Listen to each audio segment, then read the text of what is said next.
هذا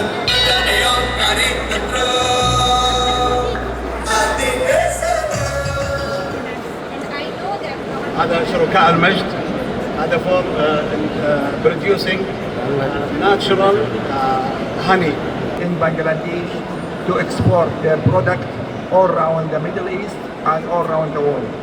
So we have a platform. That platform can help you to put all of your products from Bangladesh in the website, and we are distributed all around the world. Plus, we can communicate with the another countries. আজকে এই মেলাতে এসে আমি আসলে বুঝতে পারলাম যে বাংলাদেশ আসলেই খুব ভালোভাবে এগিয়ে যাচ্ছে এবং এগ্রোতে খুব ভালো ডেভেলপ করছে এবং আমাদের যে ঔদ আছে আপনার বিভিন্ন ফ্রুট আছে, ফ্রুট যে বেভারেজ যেটা এটাও খুব ভালো এগিয়ে যাচ্ছে।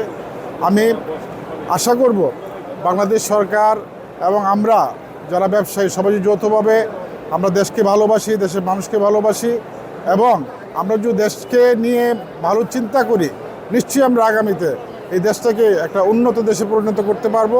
পরিশ্রম করি মানে আজকে বাংলাদেশের যত কিছু ব্যবসায় আছে এখন তুলি ধরি আজকে একটু মানে সৌদি মার্কেটের মধ্যে চর্চা করতেছে, তার জন্য অনেক ধন্যবাদ। দ্বিতীয় কথা হল আমরা এখানে মার্কেটের মধ্যে দীর্ঘদিন আসি, মাছের ব্যবসায়ী, ফ্রোজেন আইটেমের মধ্যে অন্য অন্য ফুড ব্যবসায়ী করি।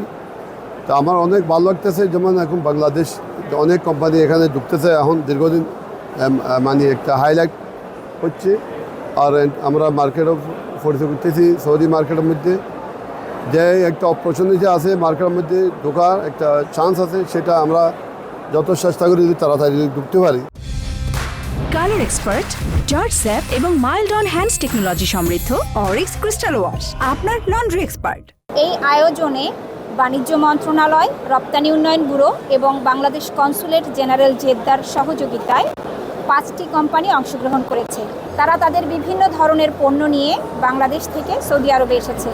আমরা জানি বর্তমানে প্রায় 3.2 মিলিয়ন প্রবাসী বাংলাদেশি সৌদি আরবে আছেন। পাশাপাশি সৌদি আরবের যারা নাগরিক আছেন তারাও তাদের খাদ্য তালিকায় নতুনত্ব আনছেন।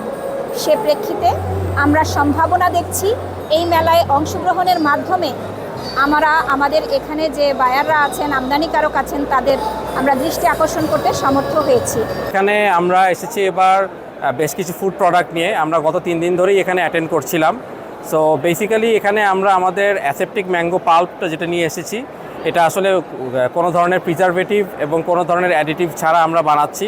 সো দ্যাট এখানে আসলে যারা ইউজ করবে এটা বেসিক্যালি র material for different juice manufacturers. এখানে আমরা 2-3 জন বড় বড় জুস ম্যানুফ্যাকচারারের সাথে অলরেডি কথা বলছি অ্যান্ড আমরা ভেরি মাচ হোপফুল যে তাদের কাছ থেকে একটা পজিটিভ ফিডব্যাক আমরা তাড়াতাড়ি পাবো অ্যান্ড এক্সপোর্ট শুরু করতে পারবো।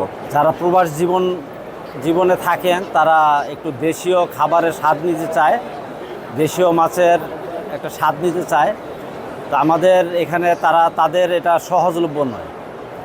আমরা যদি সরকারের সহযোগিতা পাই, এখানে যারা আছে ব্যবসায়ী এবং সৌদি গভর্নমেন্টের সহযোগিতা পাই, আমরা এই টাটকা মাছের একটা স্বাদ আমরা এখানে সরবরাহ করতে পারবো।